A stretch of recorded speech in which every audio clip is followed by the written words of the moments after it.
The Boston Red Sox have won 6 straight games, which is the first time they've done that in like a year. So that's pretty impressive. They're playing their best ball of the season, and it's been the pitching that's getting it done. Back to back shutouts, of course, from the team. Giolito was phenomenal, able to strike his way out of big jams. Brian Bayo yesterday, well, 2 days ago to this point, against the Yankees also was electric. He seems to bring his best off against New York. The Sox, you look a week ago, they were about 10 and a half games behind the Yankees. Now, all of a sudden, with all of the winning they're doing, the Yankees losing, they lost again yesterday. They got shut out by the Angels in 10 innings. The Sox are just 5.5 games back. Of course, they do also trail the Blue Jays and the Rays, but if the playoffs were to start today, the Red Sox would be in it. And they are expected to buy at the deadline. They're going to have a ton of money opened up from trading Rafael Devers. To be honest, from what I've heard the past 12, 15 hours, the Devers trade is starting to feel a lot easier, especially the fact that he's going to play third and first for the Giants. He's willing to do whatever they want. You can see that Devers just wasn't exactly thrilled with Boston management. He did want to be in Boston, but he just didn't really bring what you want out of a franchise guy in the sense of leadership, someone making over $300 million. Jaron Duran actually came out and said in an interview yesterday, and I'll quote him. So, quote, yeah, he's a great player, but at the end of the day, it's how many guys? 26. That's just one guy. So we've got 25 other guys that were pulling the same line to win those series, end quote. Duran, the rest of the clubhouse, they were all smiles yesterday. I thought it would be a lot worse than it was for the players, but they won yesterday. Roman Anthony hit his first home run. Giolito pitched well. Chapman continues to be probably the best closer since Koji Uehara. I mean, this is going to get a lot easier, I think, than people believe. The Sox, again, they're in the playoffs. They've got a lot of money. Despite losing Devers, they've got Alex Bregman.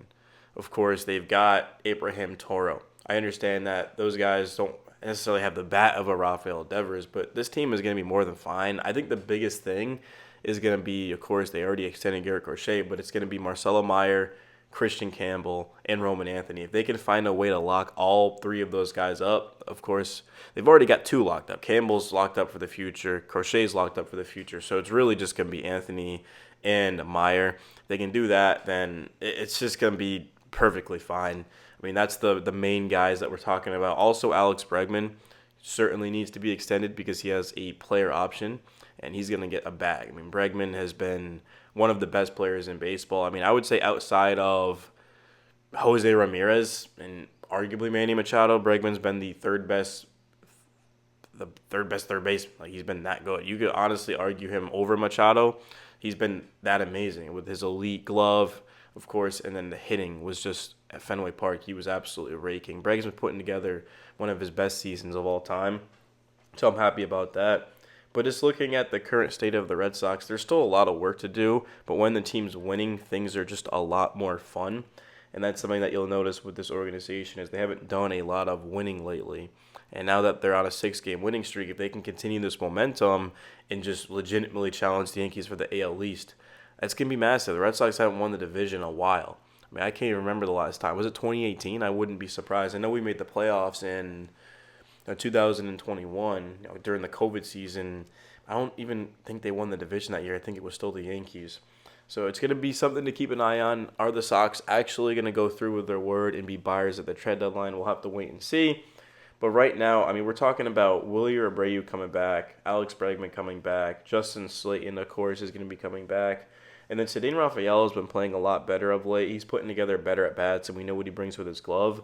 But the bullpen in the starting pitching, at least the bullpen, yeah, the bullpen's just been, it's been lights out. And that's such a valuable asset to have in Major League Baseball because more often than not, pitching is going to win you World Series. If you don't give up runs, you're going to win a lot of games. It's why the Rays are so red hot right now, even though the Red Sox did take 2 of 3 from them. The Rays, they're scoring a lot of runs, but they're also giving up the fewest runs. You look at the last month or so of the season. Now the Red Sox, I mean, they're not scoring as much as I'd like, but I'll certainly take any day of the pitching being this lights out, and then of course the offense is like it is now. I mean, 2 runs yesterday, they pick up a win. Of course, you look at Sunday against the New York Yankees. The offense scores 2 runs as well, and then give up 0. And then the Yankees game on Saturday night when Hunter Dobbins pitched and got the win, they gave up just 3 runs. How about just 1 run in 10 innings against the Yankees on Friday, and then the Rays 3 runs, 1 run. I mean, there's been a couple of games in there where the Sox gave up. There was a 3 game stretch from the 7th of June to the 9th where they gave up 7, 7, and 8. But that's gonna happen. I mean, you're gonna give up runs, especially when you get in like a Yankee Stadium or a Fenway Park. I mean, teams are gonna have those offensive explosions. But from where I stood like 2 weeks ago to now is much, much different. The pitching was a massive, massive issue, and it was costing the Red Sox a lot of games, and so was the defense. But now all of a sudden, not exactly the case. The defense still definitely has a lot of work to do, but it's getting better. It does feel like it's getting better, of course, and that's the value of Trevor Story at shortstop. And then once you get Alex Bregman back, you got him at third, so now the left side is elite. And Christian Campbell's a work in progress. He's got a lot of work to do with his just overall mechanics, but he's 22, so he's only going to grow. The question is, how is this going to work? Because Yoshida's coming back. You got Story. You got Meyer. Meyer can play third. He can play short. But there's not really much of an opportunity for him with like a fully healthy Red Sox. That's why it's so interesting. And of course, Willie Abreu coming back. Well, you've got Roman Anthony out there. So it's going to be interesting to see what the Sox do. Are they going to make some trades? I mean, I think in a best case scenario, you'd love to have this because how can you have too much talent? That's not really a thing. But also, you want to get a full-time spot for your young, rising future stars. Like Marcelo Meyer should not be a platoon guy against right-handed pitching. We've seen him hit some lefties of late the past couple of days, but I think you could argue he should be a full-time starter, and certainly Roman Anthony should be as well. I know he's struggled to start his career, but even Anthony said it himself. He said it perfectly that he doesn't feel overpowered. He doesn't feel overmatched. He's putting together good at bats. He's hitting the ball hard. Roman Anthony is going to be just fine, and then Christian Campbell's been playing a lot better of late after just a horrendous stretch. I mean, he was the best rookie in baseball, even better than Jacob Wilson, and then all of a sudden he just fell off a cliff. But now he's starting to play a little bit better. So I'm excited, guys. All I can say is that this Red Sox team, I mean, yeah, 2 games over 500. It's the Red Sox. They got to be better than that. But just the last week of the season, like week plus of the season, the team is building a lot of momentum, and it truly does feel like they can beat anyone right now. I just hope that this can stay consistent with the pitching. The offense, of course, is definitely going to continue to improve as they get healthier, and it will be interesting, man. It's going to be super, super interesting to see what this team accomplishes the rest of the season. I do think, though, that they need to add in some pieces. They need to be buyers at the deadline. The Sox have not been buying at the trade deadline. I think this is the year that they have to do it. But there's still a month until the trade deadline. That's why it's so peculiar that Devers got traded when he did.